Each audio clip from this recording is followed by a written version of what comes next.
네, 현재 시각 8시 24분 지나갑니다. 지금 보시고 계신 머니쇼는 SBS BG앱과 유튜브에서 실시간 시청이 가능합니다. 특히 SBS BG앱 다운로드 받으셔서 시청하시면 다양한 정보 확인해 보실 수 있고요. 더 많은 주식 정보 원하시는 분들은 카카오톡 채널에서 머니를 검색하셔서 친구 추가하시면 됩니다. 결국에는 트럼프 대통령이 또 말을 바꿨네요. 지금 8월 1일 그 관세 부과 기한을 꼭 100% 결정한 건 아니다라고 해놓고 이번에는 더 이상 연장은 없다라고 하니까 시장이 좀 출렁이는 모습이었고 또 품목별 관세, 말도 안 되는 관세율을 얘기를 했죠. 품목별 관세? 네, 의약품 200% 얘기했는데 이거는 유예 기간을 1년에서 1년 반 정도 줬으니까 그 사이 빨리 미국 내로 들어와라. 리쇼어링 얘기하는 거고. 네. 관세를 200%를 때린다? 이런 표현이 좀 그거지만 너무 막 던지는 거 아닙니까? 트럼프요? 예. 근데 계속 그래 왔던 것 같아요. 특히 계속, 이번 예. 2기 들어선 더 그게 좀 강도가 심했던 것 같습니다. 그러니까 예. 진짜 저 타코 트레이드란 말이 괜히 나온 건 아닌 것 같아요. 예. 저러니까 그건 이제 한 가지 참 그간 거는 우리가 그 뭡니까 관세 막 4월 2일 날 이렇게 부과한다고 그렇게 했던 이른바 해방의 날. 네. 그 전에 우리 그 무렵에 우리 코스피가 한 2,650? 그 정도였죠. 2,650 정도였던 게 지금 여기 와 있고 그 당시 환율 한 1,430에서 80 왔다 갔다 하던 한 1,450원 근방이었던 환율이 지금 또 한 100원 가까이 내려와 있고 그러면 그 당시보다 4월 1일 그때보다 훨씬 더 좋아진 상황인가? 세상이. 소장님 머리 스타일 때문에 제가 방송에 집중을 할 수가 없어요 지금. 이렇게 또 웃음 재미를 주시다니. 참 뭐라 드릴 말씀이 없습니다. 죄송합니다. 예. 예. 그러니까 진짜 그때보다 좋아졌는지 한번 여쭤보고 싶어요. 송 대표님한테. 네, 빨리 넘어가시죠. 빨리 넘어가시죠. 모셔보도록 하겠습니다. 예. 디멘전 투자자문 투자부문 송재경 대표님 함께합니다. 어서 오세요. 네, 어서 오십시오. 네. 지금 저희가 약간 트럼프 대통령이 너무 왔다 갔다 한다. 이런 얘기 신뢰가 안 간다. 어떻게 관세를 때려도 그냥 200%입니까? 구리 50%도 하는데 뭘 하자는 겁니까? 그냥 이건 뭡니까 이거는? 역으로 보면은 트럼프 마음대로 잘 안 되고 있다라고 봐야 되는 거죠. 그 말씀도. 그렇죠. 네, 예. 뭔가 안 되니까 이렇게 예. 자꾸 이래도 해보고 저래도 해보고 이런 거 아니겠습니까? 네, 네. 그렇습니다. 네. 마음대로 잘 안 되니까. 네. 아니 지금 나온 속보는 트럼프 대통령이 내일 무역 관련 7개국 발표 예정이라고 하는데 이게 또 무슨 내용일까요? 무역 관련 7개국.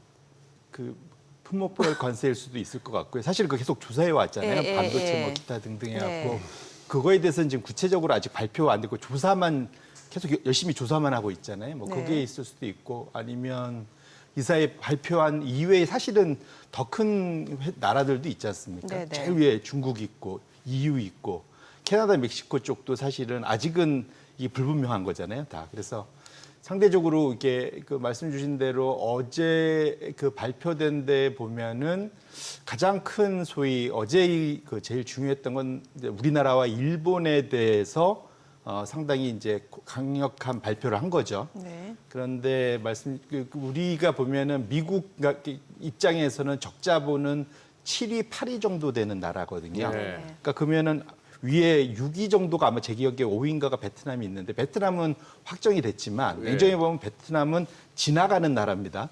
베트남이 스스로 뭘 하는 건 아니에요. 그렇죠. 예. 우리나라도 삼성전자가 들어가서 대부분 네. 뭘 갖고 오고 사실은 냉정하게 베트남을 보면요. 저 나라는 엄청나게 미국에 수출 많이 해서 엄청 좋았을 것 같은데 저 나라의 고민은 남는 게 별로 없어요.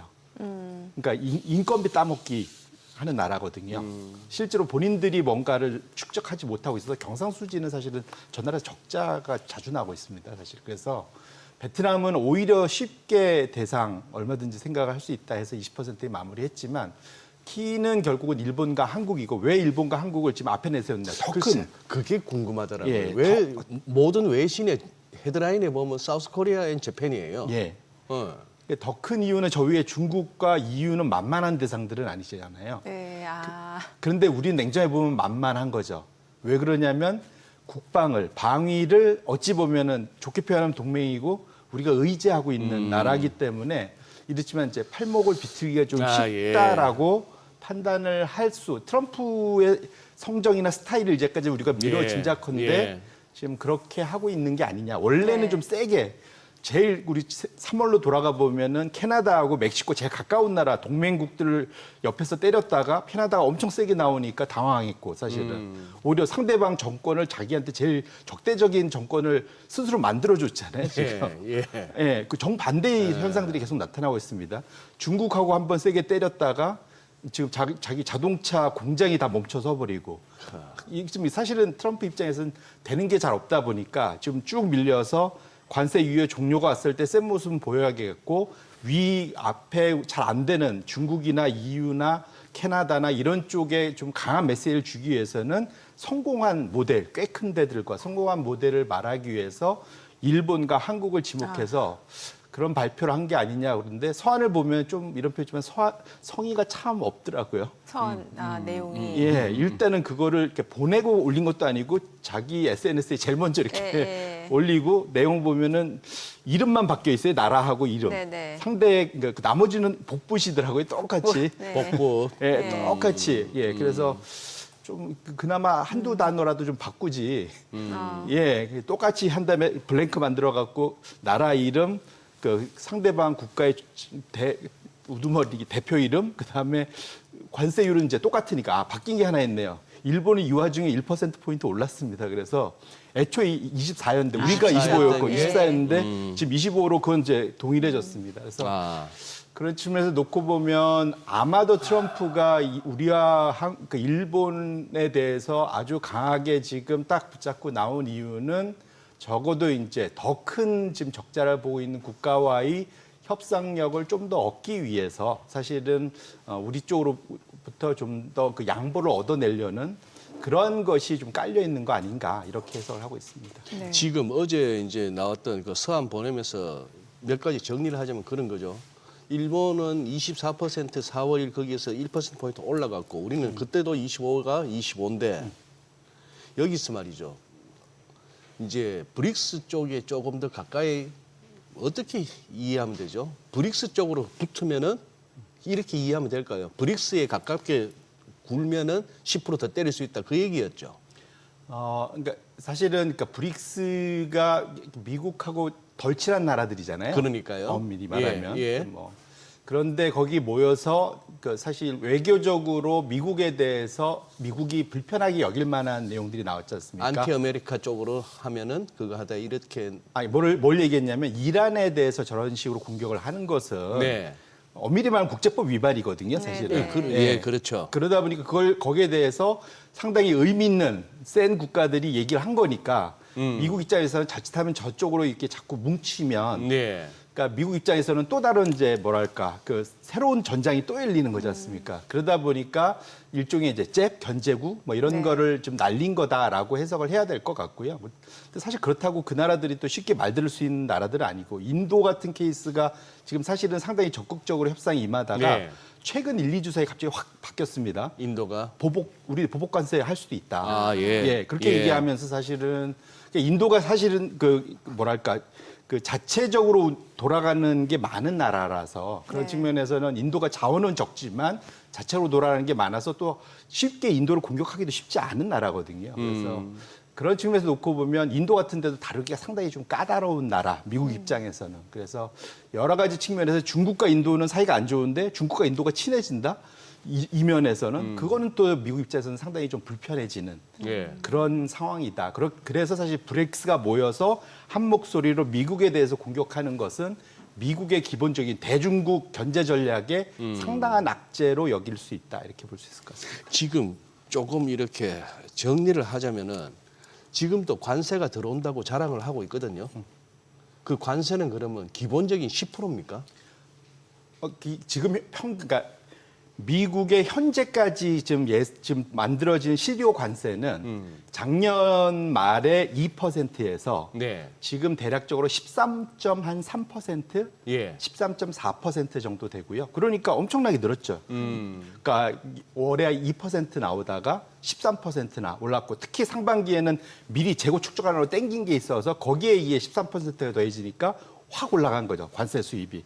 그리고 지금 현재 지금 그 4월 2일자 발표된 게 그대로 유지가 된다면 지금 예상되는 건 20% 조금 넘는다 그러거든요. 그 이전에 보편 관세 10%도 있었잖아요. 그걸 감안하고 지금 그래서 13%가 된 예, 거죠. 예. 10%는 당연히 다 받고 있는 거고 예. 추가로 이제 뭐 중국에도 우리도 일부도 지금 받고 있고 현재는 10%는 부가 다 내고 있는 겁니다. 내고 있는 거죠. 내고 있는 겁니다. 그러니까 이건 모든 나라한테 지금 모든 내고 나라가. 있는 거예요. 그래서 거기서 이제 한 13% 받다 보니까 그러다 보니까 지금 실제로 이제 관세 수입은 이전보다 폭증을 한 거죠. 미국 입장에서는.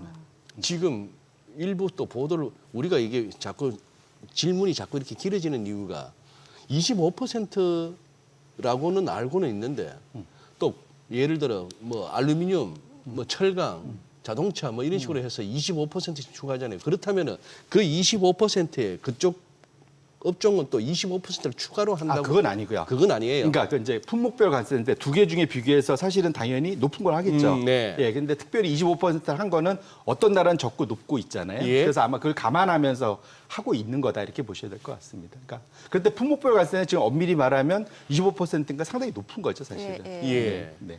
아니 그리고 당장 구리에 50% 관세 부과하겠다라는 거는 이거는 브릭스 쪽 얘기에도 해당이 되는 거잖아요. 그렇죠. 예. 대부분의 구리의 생산이 다 남미 쪽에서 나오니까요. 그러다 보니까. 네, 그러니까 네. 페루가 일단 1등이고 예. 사실은 페루, 칠레, 그다음에 나머지 국가들 뭐 이런 데들 뭐 당연히 브라질에서도 많이 나고 하다 보니까 이제 사실은 브라질 견제용이다. 브라질 견제용. 예, 그러니까 사실은 그래서 뒤통수 맞는 거는 칠레하고 페루라고 봐야 되겠죠. 어마하게. 네. 네, 그렇습니다. 그러면은 저렇게 했을 때 미국인들 괜찮아요? 네. 갑자기 구리값이 50%더 비싸질 거 아닙니까? 이게 산업에서 누가 부담하든 간에. 다 들어가는 그럼요. 거잖아요. 그러니까 예. 이건 사실은 그러니까 뭐랄까 우리 그러니까 제조업에도 당연히 많이 그러니까요. 들어가지만 네, 네. 전기화되니까 당장 건설용으로도 사실 많이 다 들어갑니다. 그렇죠. 예. 예, 이게 대부분 집에 전기 네. 전선 들어가야 되니까 그래서 전반적으로 미국의 물가를 스스로 엄청나게 끌어올리는 그걸 자초하는 일이 되거든요. 네. 근데 기본적인 미국의 생각은 저렇게 50% 때려도 그 파는 놈 죄송합니다. 파는 쪽에서 다 자기 감수할 거야라고 이제 사실은 생각을 하면서 이걸 하는 거잖아요. 근데 실제로 그렇게 될 리는 없지 않겠습니까? 50% 관세 내고 그러니까요. 남는 게 뭐가 있겠습니까, 사실. 예. 네, 그렇습니다. 대표님 사석에서 한번 뵙고 싶네요. 그렇죠. 많은 요즘은 XX가 많이 나갈 수 있는 분위기긴 합니다. 네. 아니 지금 어찌됐든 시장도 지금 트럼프 대통령의 발언에 좀 뭔가 피로감을 느낀 듯한 모습인 게 뭐 관세, 감세, 또 연준 이 세 가지가 주요 이슈인 거잖아요. 예, 그래서 예. 한번 이 세 가지를 다 따로따로 생각하다 보면 헷갈리니까 네. 제가 그래서 한번 조금 이해를 돕기 위해서 그냥 못 그리는 그림 하나 그려갖고 나왔는데 그러니까 트럼프의 머릿속에 뭐가 같이 돌아가고 있느냐. 그러니까 기본적인 것은 순서로 보면 감세, 두 번째로는 관세, 그다음에 연준. 요 세 가지의 변수가 맞물려서 돌고 있다. 근데 이 중에서 하나가 변수란 건 계속 움직이는 거잖아요. 예. 그러니까 이걸 3차 다항식이라고 하지 않습니까? 그러면 세 가지 이게 산수 수학이라고 보면은 세 가지 3차 다항식을 풀려면 이게 세 개 있어야 되는데 복잡합니다. 그러면 이 중에서 하나가 드디어 다행스러운지 모르겠지만 하나가 상수로 바뀌었어요. 지금 감세. 그렇죠. 예. 감세는 확정이 됐습니다. 그러면 확정이 됐으면 그 결과가 이제 확정이 됐는데 재정 적자가 향후 이제 연에 작게 나오면 3천억 달러, 많이 나오면 5천억 달러. 요 사이 레인지 안에서 나올 거라고 지금 예측이 되고 있어요. 그러면 기본적으로 이걸 감안해서 지금 부채 한도를 5조 달러를 위로 더 끌어올렸습니다. 지금 그러니까 지금 현재 감세안에서 그러니까 개인들의 소득도 늘고 뭐 기업들의 법인세도 일부 줄고 할 수 있겠지만 당장 그거에 대한 비용은 재정 적자고 재정 적자 때문에 채권을 많이 찍어서 부채가 더 늘어나야 되는 요게 이제 사실은 현재 이 감세의 가장 큰 문제입니다. 그 문제를 뭘로 해결하려고 하냐? 관세라는 거죠. 그래서 신규 세수를 확보하고 또 길게 보면 일자리도 끌고 와서 거기서 또 추가적으로 법인세 같은 거를 끌어올리고 소득도 올리고 뭐 이제 이것이 이제 지금 현재 변수로 움직이고 있는 관세다 이렇게 보시면 좋을 것 같고 문제는 부채가 빠르게 늘고 있고 이미 많이 늘었는데 지금 더 늘 것 같으니까 지금 높은 금리가 내려와야만 지금 세출 중에 넘버원으로 나가는 게 사실은 이자 비용이란 말이죠. 그러니까 이자 비용을 낮추기 위해서는 연준의 도움이 필요하다. 그러면 이제 금리 인하가 내려야 되는데 지금 연준이 말을 잘 안 듣고 있잖아요. 지금 왜냐하면 물가 상승에 대한 우려 때문에. 그러다 보니까 요 두 가지 현재 변수는 관세를 통해 갖고 많은 최대한 끌어낼 수 있는 이제 외국으로부터 나의 부족한 재정 적자를 외부로부터 관세 흑자로 사실은 메꾸겠다라는 것 첫 번째. 그다음에 두 번째로는 연준을 압박해서 금리를 낮춰서 이자 비용을 낮추겠다. 두 번째. 요 두 개를 합치면은 나는 감세로부터의 적자에서 미국을 지켜낼 수 있다. 요게 이제 기본적인 흐름 머릿속에 있는 그런 트럼프 생각이다. 이렇게 보셔야 될 것 같습니다. 트럼프 대통령의 생각일까요? 아니면 그 참모들이 이렇게 인식시킨 그 메커니즘일까? 뭐 거기 당연히 이제 서로 시너지를 냈겠죠. 시너지를 냈겠죠. 네, 베센트 사이에. 재무장관이 보니까 올해 말까지 관세로 3천억 달러 이익을 기대한다라고 했잖아요. 네네네. 그러니까 이게 아무래도 주변 그 참모진들까지 다 얘기가 된 내용이겠죠. 확실히. 그러니까 사실 기억을 조금 뒤로 가보시면 스티븐 스티브 미란. 스티브 미란 제가 한번 2월달에 소개시켰는데 네. 사실 그 사람의 그 보고서 안에 이 내용들이 어찌 보면 유사하게 다 들어가 있는 거거든요. 그래서 사실은 이 흐름대로 사실은 가장 큰 정책 아이디어는 그 사람 머리에서 나왔고 그 사람이 지금 백악관 경제자문위원장을 하고 있지 않습니까? 네. 그래서 그 흐름은 이미 정해져서 이제 이것이 근데 사람들이 다 안 믿었거든요. 예. 근데 실제로 이제 그렇게 가고 있는 거고. 근데 문제는 그것이 미국은 항상 계획이 있는데 마이클 타이슨의 그 유명한 거 있지 않습니까? 상대방은 나와 싸우기 전엔 항상 다 누구나 계획은 있다. 근데 막상 이제 한번 해보면 근데 이거 제가 왜 이 얘기를 드냐면 이것이 미국 머릿속엔 계획이 있는데 이것이 전 세계를 상대로 하는 거지 않습니까? 그러니까요. 그러니까 감세는 자체적으로 해결할 수 있는 건데 미국 내에서 네. 관세는 또 다른 얘기고 연준은 스스로 지금 50년간 완벽하게 독립을 시켜놓은 조직이고 그러니까 트럼프 입장에서 그렇잖아요. 4년짜리 정권인데 이거를 쉽게 할 수 있겠느냐라는 이제 고민이 있어서 관세와 연준 길들이기 이것은 앞으로 하반기까지 상당히 큰 노이즈를 일으킬 수 있고 오히려 트럼프의 현재 행정부에는 역풍으로 올 수도 있겠다. 저는 이제 그렇게 생각을 해보고 있습니다. 그래도 트럼프 이기 뭐 이제 출범한 지 1월 20일 취임이니까 이제 뭐 한 반년 조금 지난 거죠. 네. 그 짧은 기간 중에도 베센트가 전면에 나서기 이전과 이후가 많이 다른 것 같아요. 제 느낌에. 그러니 베센트가 조금 더 이렇게 입김이 이제 세지기 전에는 무슨 뭐 피트 나바로 이런 쪽이 백악관에서 고분 역할을 하면서 세게 나왔고 스티브 미란 얘기 자꾸 나왔고 무슨 뭐 100년짜리 이자도 안 주는 국채하고 박근혜 만에 이런 황당한 소리도 들려오고 했는데 그렇게 해서 막 시장이 혼란스럽다가 베센트가 교통정리하기 시작하면서부터 갑자기 이제 조용해졌잖아요. 제 강경파들이. 그렇게 되면서 시장은 오히려 좀 힘을 얻은 것 같고 그래 저 양반이 그래도 시장은 알아 뭐 이렇게 약간 좀 그 가장 큰 그 소위 변곡점이 언제였냐면 4월 8일 고 한 주 직전 주에 네. 채권 시장이 박살이 박살이 났으니까. 사실 그때 피터 나바라고 뒤로 물러나면서 시장을 달랠 수 있는 베센트가 이제 앞으로 나왔던. 나서고 관세를 90일간 유예시키고 네. 뭐 이런 것들을 사실은 베센트가 건의를 했겠죠 당연히. 예. 그래서 사실은 베센트가 지금은 실질적으로 제2인자 역할을 하고 있는 건데 문제는 이제 베센트가 다 자기 마음대로 할 수 있는 거 아니지 않습니까? 그렇죠. 지금 중간에서 약간 유화책을 쓰면서 이제 밸런스를 맞추고 있는 건데 예. 하지만 기본적인 흐름 자체도 심지어는 그 얘기도 합니다. 연준 의장을 베센트가 겸직하는 아이디어까지도 나오고 있더라고요. 겸직이요? 말도 안 되는 건데 그러니까 지금 재정 정책과 통화 정책을 한 명이 다 하겠다라는 거거든요. 머스크가 일당 체제를 할 만하네요. 예. 사실 예. 그 아이디어까지 나오고 네. 왜냐면 나머지들하고의 지금 격차가 너무 크니까 사실. 그러니까 지금 행정부 외부에 있는 인사들은 또다시 지금 제롬 파월처럼 된다면 말 안 들을 것 같기도 하고 네.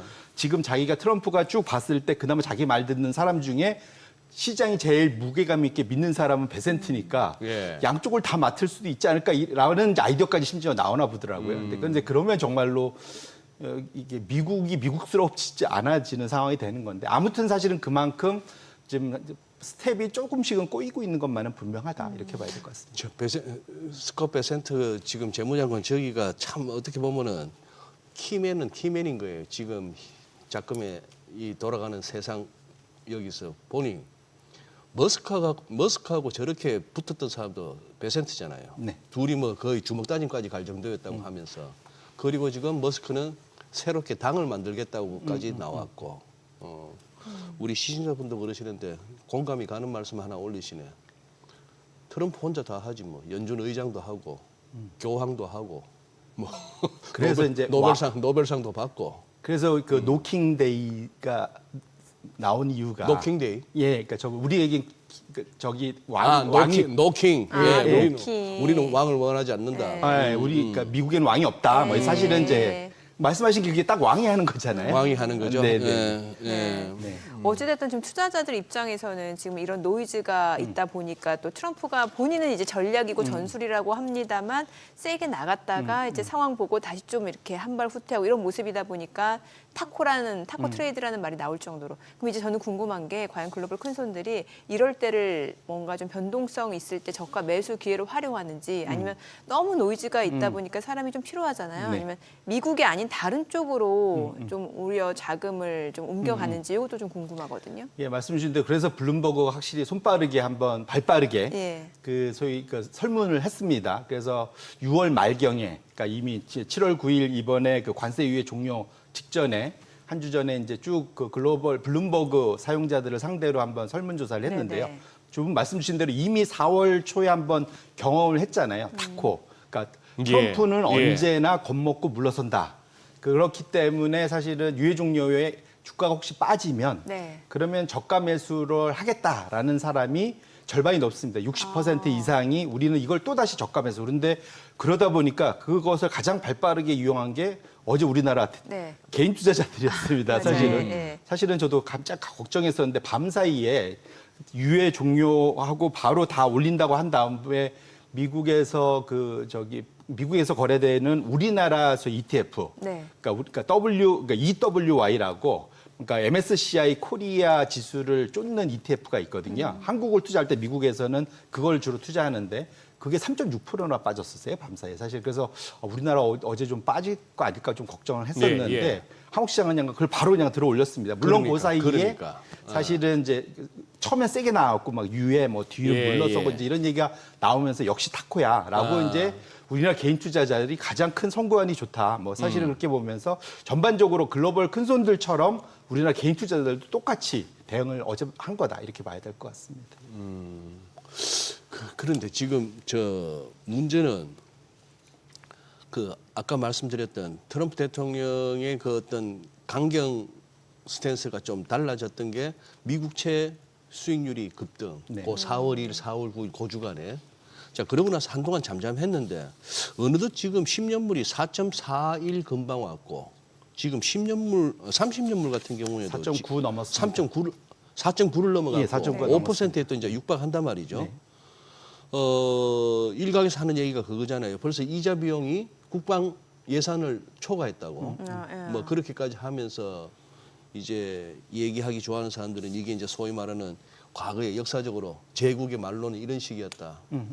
이렇게 시작했다라고 하는데 이게 지금 생각보다 그동안은 잘 두 달 남짓 잘 컨트롤 해왔는데 또 이렇게 시장 자체적으로 봐서는 국채 수익률이 그렇게 하향 안정화되기가 만만치 않은 상황으로 가는 것 같아요. 이게 왜냐하면 미국의 부채가 너무 많잖아요. 너무 많아서. 사실은 GDP 대비 지금 부채 비중이 120% 네. 정도 되고 이게 이 속도로 가면은 150% 넘는다. 사실 이렇게 되고 그 지금 물가가 이미 많이 올라와 있는 상태에서 부채가 많다 보니까 이자가 이자를 낳는 네. 뭐 이제 이런 상황이 계속될 수밖에 없기 때문에 그런 측면에서 사실은 고금리임에도 불구하고 달러는 또 약세고 그러니까 그런 측면에선 말씀 주신 대로 외국 투자자들 입장에서는 미국에 대해서 상당히 좀 고민이 크다라고 봐야 될 것 같고 아까 아까 질문 마지막에 네. 그러면 글로벌 큰손들이 어떻게 대응할 거냐. 그러니까 미국 아닌 쪽으로도 많이 옮겨가는 예, 얘기 그래서 있었잖아요. 많이 그러니까 예. 그래서 타코라는 얘기는 결국 관세를 그렇게 높게 안 할 거야잖아요. 예. 근데 만약에 관세를 세게 한다. 정말로. 그렇게 하면 어떻게 할 거냐. 기본적으로 실제로 그래도 나는 그냥 현재의 그 투자 비중을 유지할 거야가 35%고요. 네. 65%는 일단은 지금에서 이제 나는 발을 뗀다. 그러니까 빠르게 바꾼다라는데 미국 주식에서요? 그렇죠. 이제 블룸버그에서 질문한 거니까 미국 근데 뭐 전 세계 대부분 미국이 제일 많으니까. 근데 첫 번째로는 미국을 포함해서 난 주식을 다 줄일 거야. 많이. 그게 이제 사실은 한 30%. 이거는 글로벌 리세션으로 갈 수 있기 때문에 이렇게 계속 갈 수는 없어서.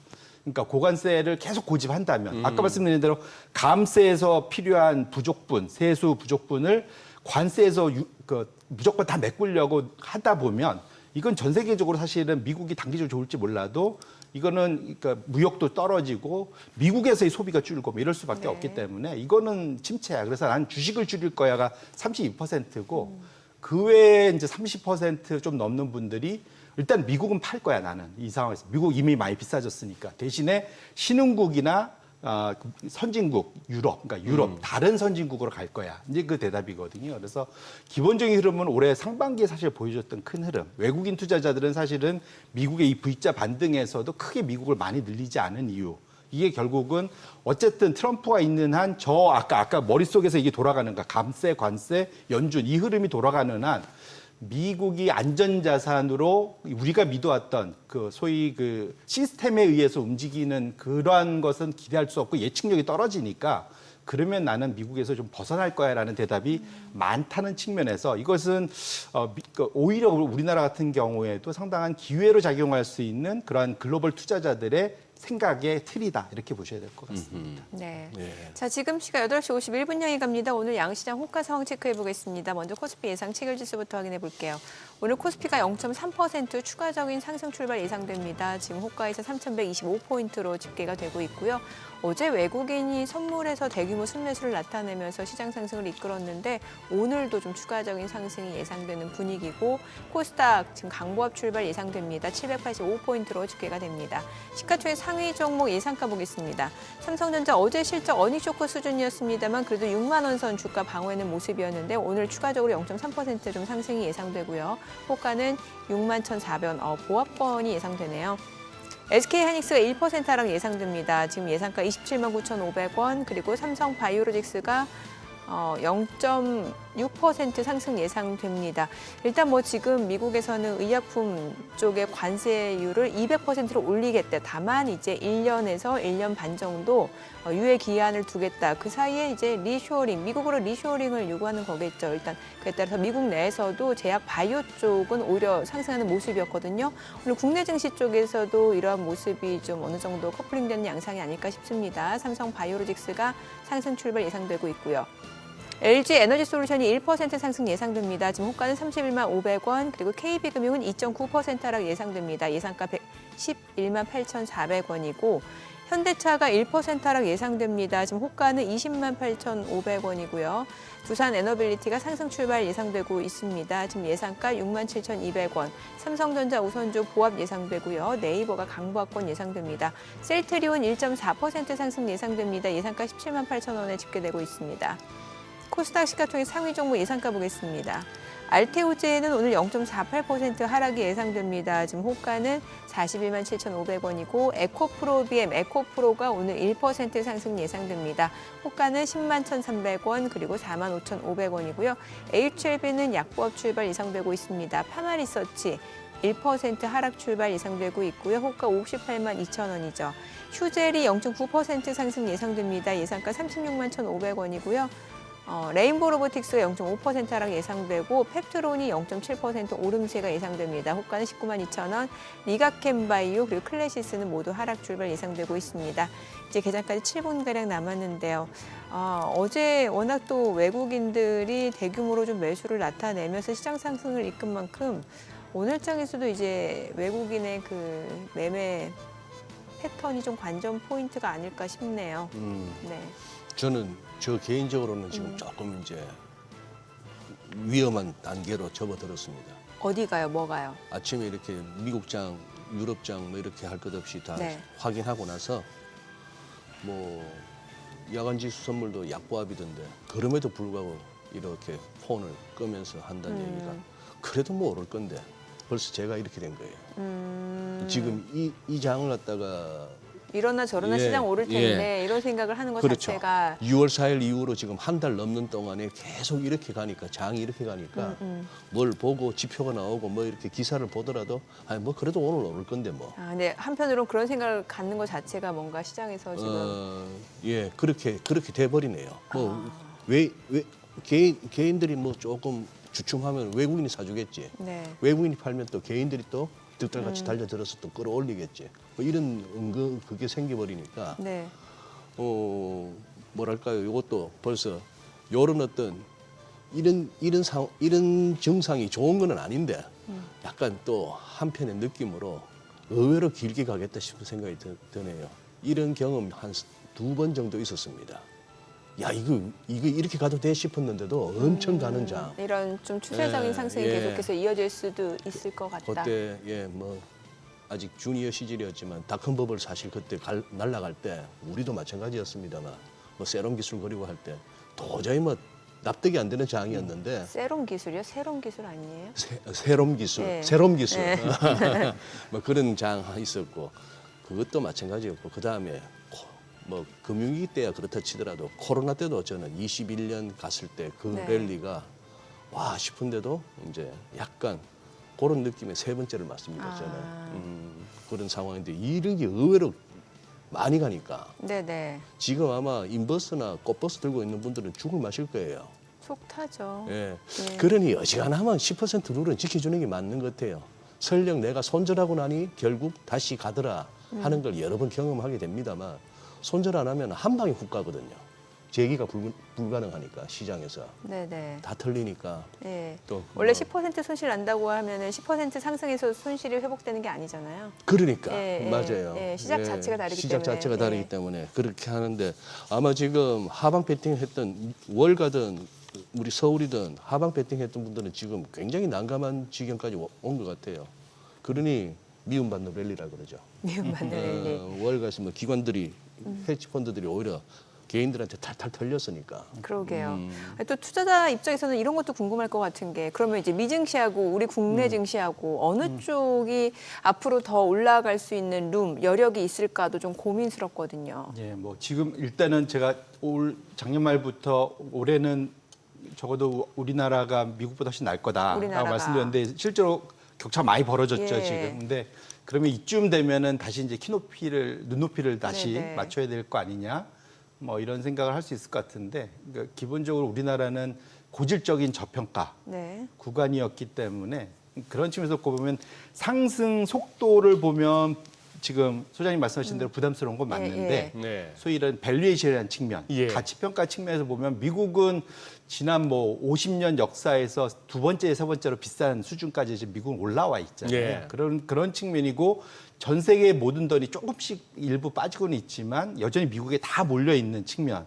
그런 측면에서는 우리나라가 사실은 이번에 좀 올라왔지만 아직 밸류에이션이 이렇게 비싼 상황은 아니거든요. 근데 저는 역으로 네. 또 그것도 여쭤보고 네, 싶은 네. 게 사실 미국 증시에는 이른바 AI 산업을 주도하는 종목들이 많잖아요. 그러니까 그런 종목들은 사실 고평가 논란에서 자유로울 수가 없고 또 상대적으로 역설적으로 우리나라에서는 그런 종목들이 없어요. 그러다 보니까 저평가되는 게 어찌 보면 당연한 게 아닌가라는 생각도 들거든요. 말씀 주신 대로 거기에 대해서 이제 적어도 그 미국의 빅테크하고 견줄 수 있는 그 소위 기업을 갖고 있는 나라는 미국 외에 아무데도 없죠. 그러니까요. 미리 말하면 예, 예. 네. 그거로게는 어렵는데 적어도 거기에서 수혜를 볼 수 있는 그 기업을 갖고 있는 나라도 얼마 없는데 그 중에 하나가 우리나라죠. SK 하이닉스 같은 예를 들면 예를 들면 네덜란드의 ASML 같은 뭐 이런 몇몇 그러니까 일본에도 뭐 도쿄 일렉트로닉이니까 어쨌든 간에 그러한 큰 밸류 체인에서 나름대로 같이 한 축을 담당할 수 있는 걸 갖고 있고 또 미국이 못 갖고 있는 건 역으로 우리는 조선이나 이런 것은 전 세계적으로 사실은 우리밖에 없잖아요. 그리고 미국 말고 방산이 이만큼 사실 할 수 있는 나라도 별로 없는 나라죠. 그러니까 말씀 주신 대로 그 빅테크만 보면은 그게 맞는데 네. 그 외 나머지 분야에서도 그 제조업 분야에서 일부는 기술 제외한 나머지에서는 꽤 우리가 그래도 어깨를 나날이 하고 앞서 있는 게 분명히 있고 근데 그걸 다 떠나서 아까 말씀드린 대로 미국과 우리나라의 대표적인 게 우리나라는 사실은 그 정부가 기업들이 돈을 벌더라도 그 기업이 소액주주한테 안 돌아갈 거고 실제로 ROE가 우리는 너무 낮잖아요. 사실은. 예. 이 ROE를 높일 수 있는 것으로 간다. 이거는 꼭 굳이 외부로부터 돈을 안 벌더라도 회사 자체에서 해결할 수 있는 거지 않습니까? 그러니까요. 그래서 사실은 이번에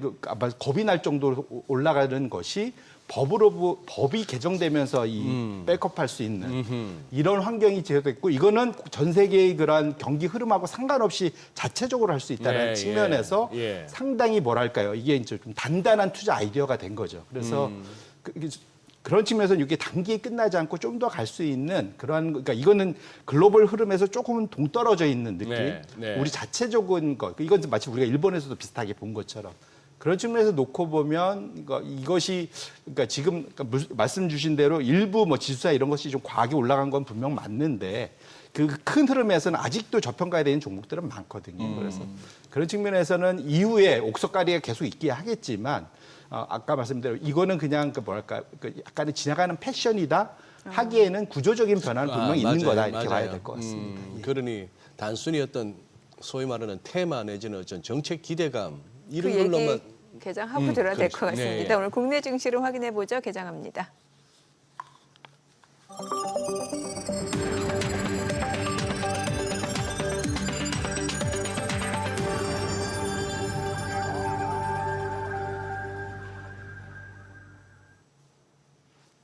네, 7월 9일 수요일 국내 증시 개장했습니다. 간밤 뉴욕 증시 3대 지수는 이제 보합권 혼조로 마무리가 됐습니다. 미국의 트럼프 대통령의 계속해서 관세 관련 발언들이 나오고는 있습니다만 시장에서는 좀 상당한 좀 피로감을 느끼는 듯한 양상이었고요. 반면에 최근 국내 증시 흐름 굉장히 좋습니다. 어제도 양시장 굉장히 강하게 올랐고 특히나 외국인 현선물 순매수를 나타내면서 시장 상승을 이끌었고 오늘장에서도 글쎄요. 국내 증시에 대해서는 기대감이 굉장히 많이 있는 것 같은데 양시장 출발 지수 좀 확인해 보겠습니다. 코스피가 0.2% 상승합니다. 지금 3,123 그리고 코스닥도 0.2% 올라갑니다. 786이죠. 시가총액 상위 종목 시초가 보겠습니다. 삼성전자가 지금 약보합 출발 나타내고 있습니다. 오늘 61,300원의 흐름 이어지고 있습니다. 사실 어제 실적 자체는 어닝 쇼크였는데 그럼에도 불구하고 주가 자체는 어느 정도 하방 경직성을 보여주는 상황이었고 오늘도 일단은 보합권 출발을 좀 나타내고 있는 모습이고요. SK하이닉스는 강보합으로 282,500원. LG 에너지솔루션이 1.3% 상승합니다. 지금 31만 1,000원이고요. 삼성바이오로직스가 0.7% 올라갑니다. 102만 1,000원. 그리고 KB금융이 좀 많이 떨어지네요. 3.9% 하락으로 11만 7,200원에 거래되고 있습니다. 현대차가 1.6% 하락합니다. 20만 7,750원이고요.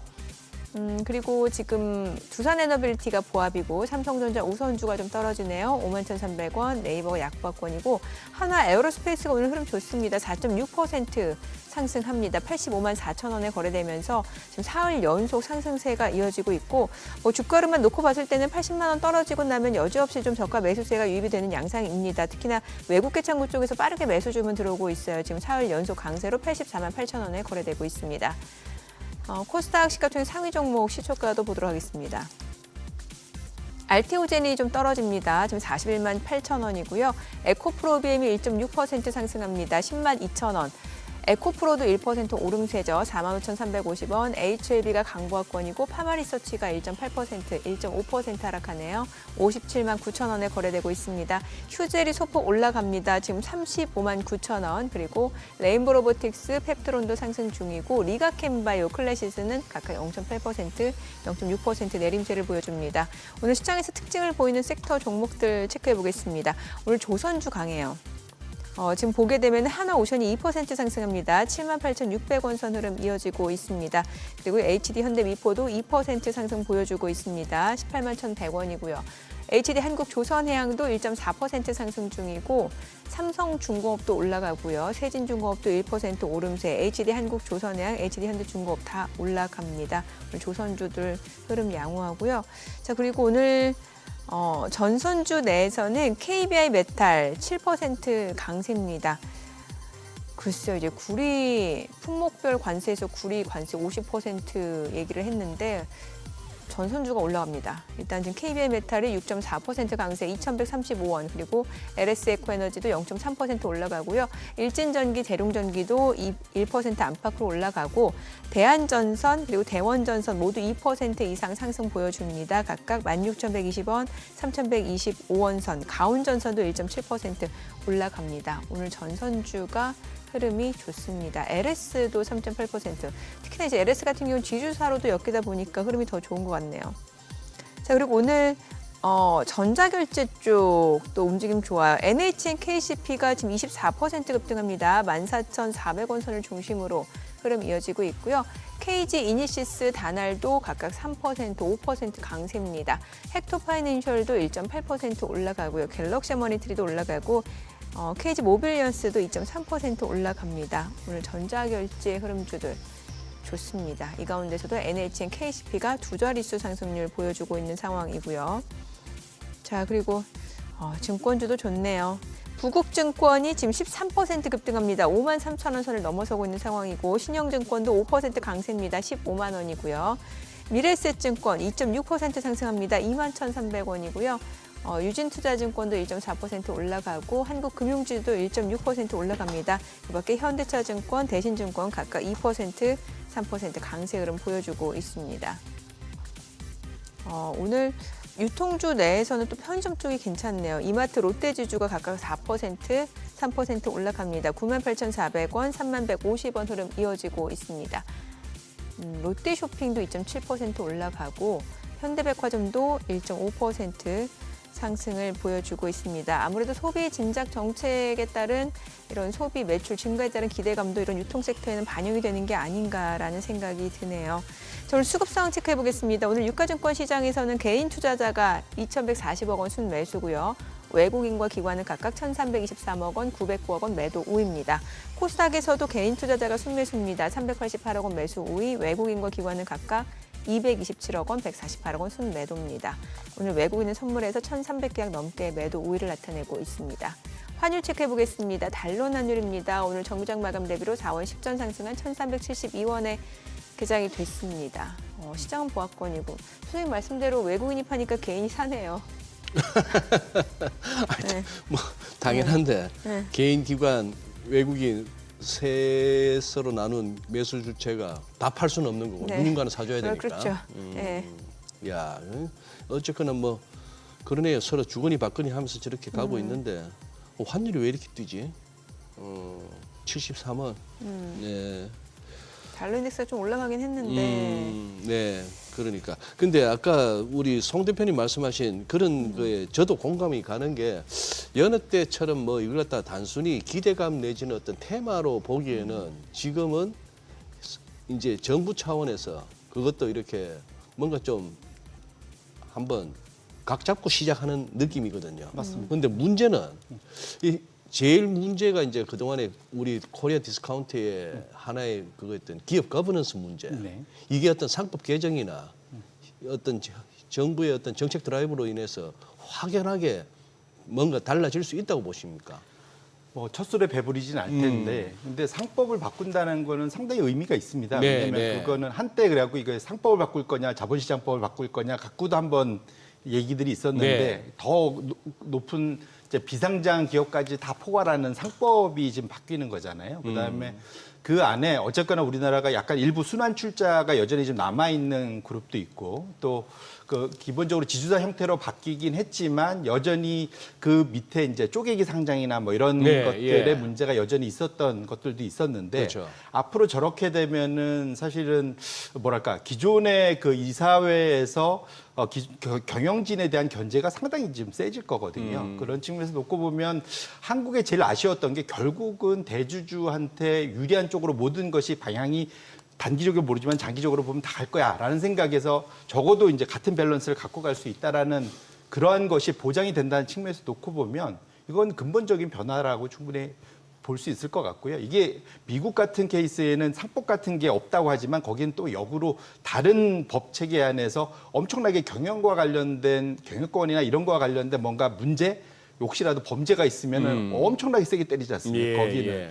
뭐 300년, 200년 뭐 이런 아. 것까지 나오지 않습니까? 회계 부정을 일으키고 뭐 이래버리면. 그래서 상대적 우리나라가 솜방망이 그 소위 그 처벌 뭐 이런 것들이 그 사이에 일종의 이제 문제로 지적됐다면 앞으로는 그것을 상당히 이제는 그럴 빈도가 매우 낮아질 것이기 때문에 그래서 이번에 그 뭐 자사주나 이런 걸 가지고 이비 발행하려는 데들도 뭐 멈춰 섰잖아요. 그러니까 그런 것들은 확실하게 이미 이제 압력이 가해지고 있기 때문에 그런 측면에서 놓고 보면 태광 산업이나 뭐 이런 네, 데들. 예. 그래서 그렇게 보면 이미 이제 작동을 하기 시작한 거다. 왜냐하면 이제 시행령이나 이런 것들 안에 디테일에서 또 조금씩 바뀔 수는 있겠지만 큰 틀에서는 확실하게 이것을 외국인들이 원래 원하던 거였기 때문에 그런 측면에서는 상당히 그 기노업에서는 수급에서도 좋을 수 있다 이렇게 예. 생각합니다. 네. 그리고 오늘 준비하신 내용 가운데 이거 한번 여쭤봐야 되겠네요. 금년 들어서 이렇게 다소 조금 아직까지 아쉬운 어떤 투자 중에 하나가 미국채 투자입니다. 작년 4분기부터 해서 이렇게 전문가 분들이 이제 미국 국채 그래도 한번 했는데 실제 상황은 그렇지가 않은데 지금 환해지 감안하면은 미국 국채 수익률이 그렇게 높다고 볼 수 없다 그 말씀을 하시는 것 같은데. 맞습니다. 예, 예. 네. 왜냐하면 투자란 거는 상대적인 거잖아요. 네. 우리가 미국 국채 투자하는 거는 미국은 지금 10년물이 4.5% 가까이 예. 주는데 우리나라는 2.5 뭐 이 정도밖에 안 되니까. 한 2% 포인트 차이 나죠. 예. 그러면 당연히 예. 그러면은 미국 가야죠. 미국 가야지라고 생각하는데 네. 문제는 우리가 미국 사람이 아니라는 거죠.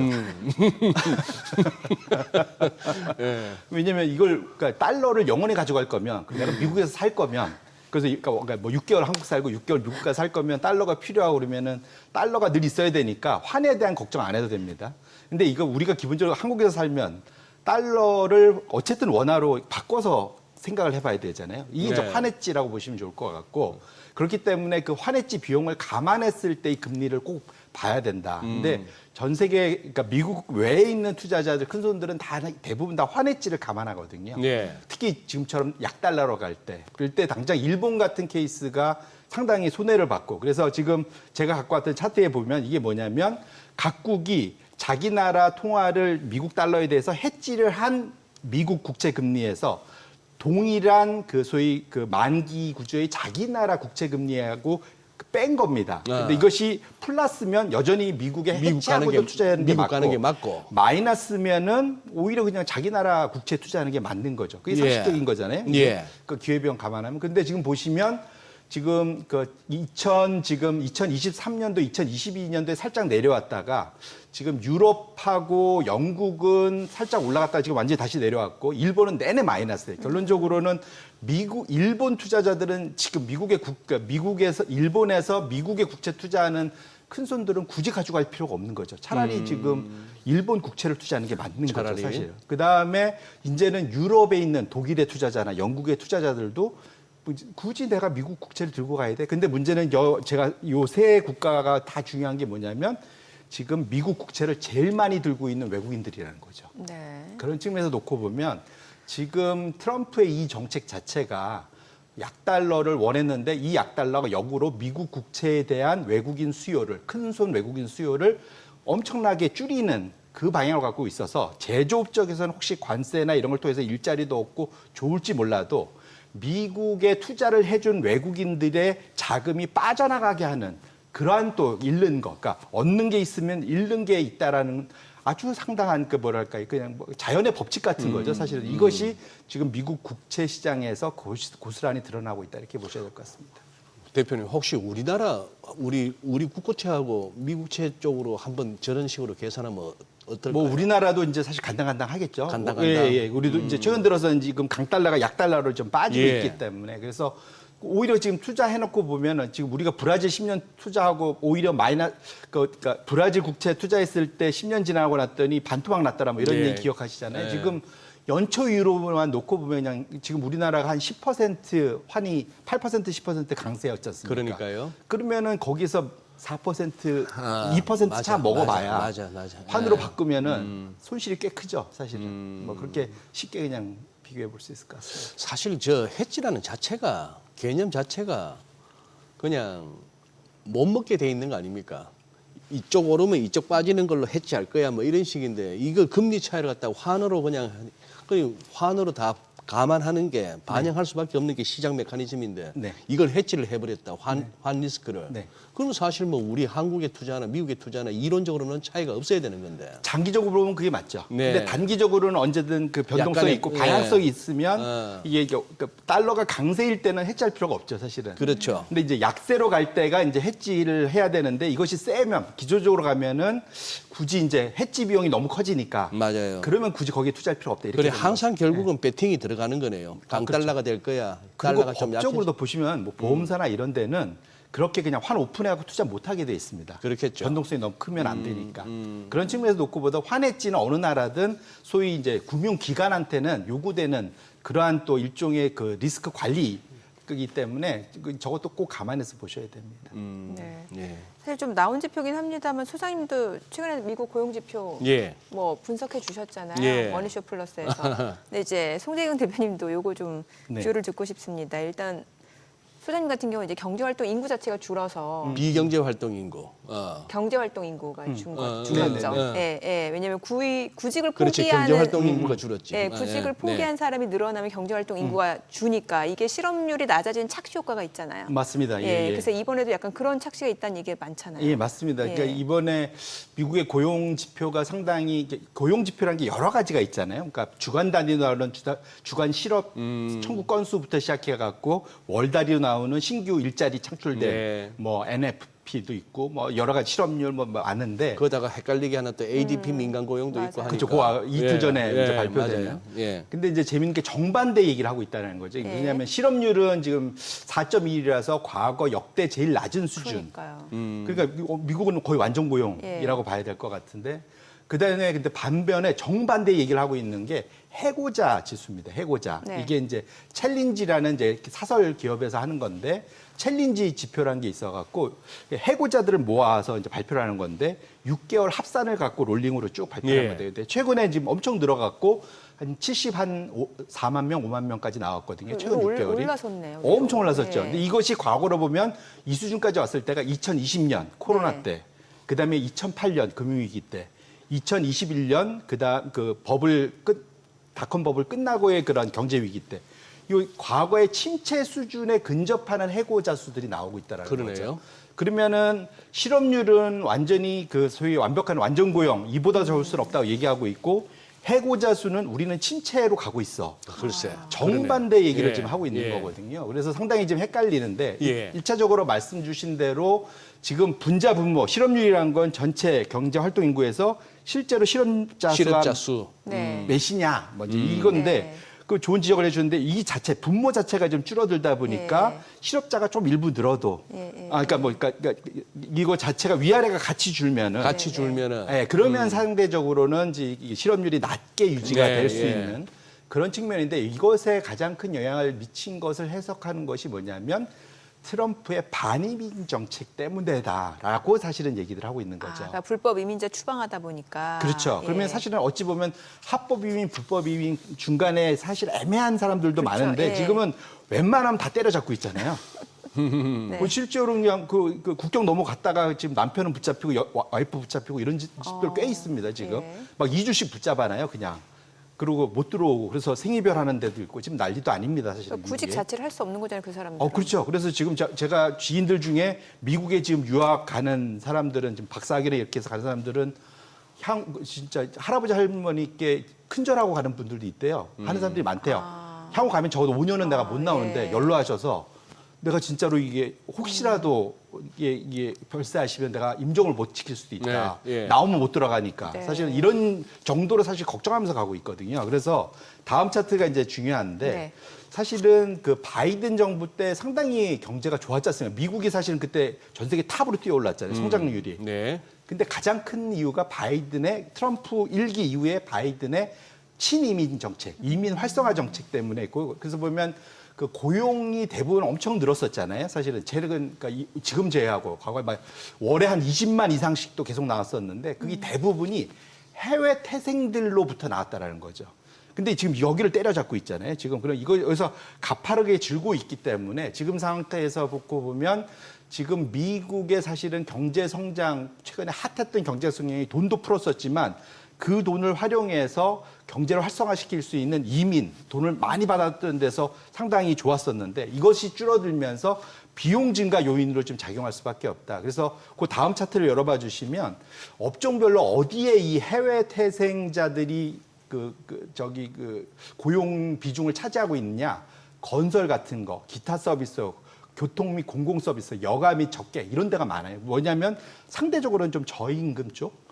이런 쪽이 상당히 많다라는 거죠. 결론적으로는 이쪽이 상대적으로 지금 해외 이민자를 못 받아들이면 이쪽에서의 그러한 그 타이트한 지금 그 수급 때문에 실업률은 낮을지언정 물가가 끌어올려지거나 여기에서 충분한 노동력이 제공되지 않은 것은 장기적인 흐름에서 미국의 잠재 성장률도 떨어뜨리고 물가도 끌어올릴 수 있는 그런 측면에서 놓고 보면 트럼프가 반이민 정책을 하는 것이 당장 표를 얻는 데는 도움이 되는데 미국의 장기 성장 측면에서 놓고 보면 경기를 상당히 둔화시키는 상당한 악재로 작용할 수 있어서 이것도 이제 상당히 그러니까 좋은 점 나쁜 점이 동반하고 있고 적어도 우리 투자자들 입장에서 미국을 바라볼 때는 미국의 반이민 정책은 썩 바람직스럽지는 않은 거다 이렇게 저는 해석을 하고 있습니다. 참 어려운 문제네요. 이 와중에도 보면은 트럼프 대통령의 그 지지율이 역대급이더라고요. 그 트럼프에 대해서 가장 비우호적인 CNN조차 보도하면서 와 이렇게까지 높아 하는데 레이건 때보다도 높고 뭐 일기 때보다 훨씬 높고 하니까 미국 국민들의 어떤 여론조사로 나타나는 그거는 이 와중에 트럼프 대통령에 대한 지지는 높은 거죠. 높은 거고 저 부분도 경제적으로 해석했을 때 저런 어떤 또 부작용이 있지만 이른바 반이민 정책 내지는 불법 입국자 추방이라는 것이 또 그 안에 뒤져보면은 꼭 경제적인 요인이 아니더라도 살펴볼 건 많잖아요. 그렇죠. 그 어떤 범죄로 인한 미국 시민들의 고통 또 저렇게 막 쏟아져 들어가지고 뭐 아이디도 없이 그냥 뭐 투표를 하네 마네 뉴욕 같은 데는 무슨 뭐 세금도 한 푼 안 낸 사람들 호텔에 먹이고 재이고 메디컬 케어 다 받게 하고 이런 것들은 참 어떤 면에서 있어 한쪽만 보기는 뭐한데 맞아요. 예, 생각할 게 많네요 진짜. 그래서 결국은 그것에 이제 뭐든지 긍정적인 면과 부정적인 맞아요. 면이 네, 있는데 그렇습니다. 그것의 크기가 중요하겠죠.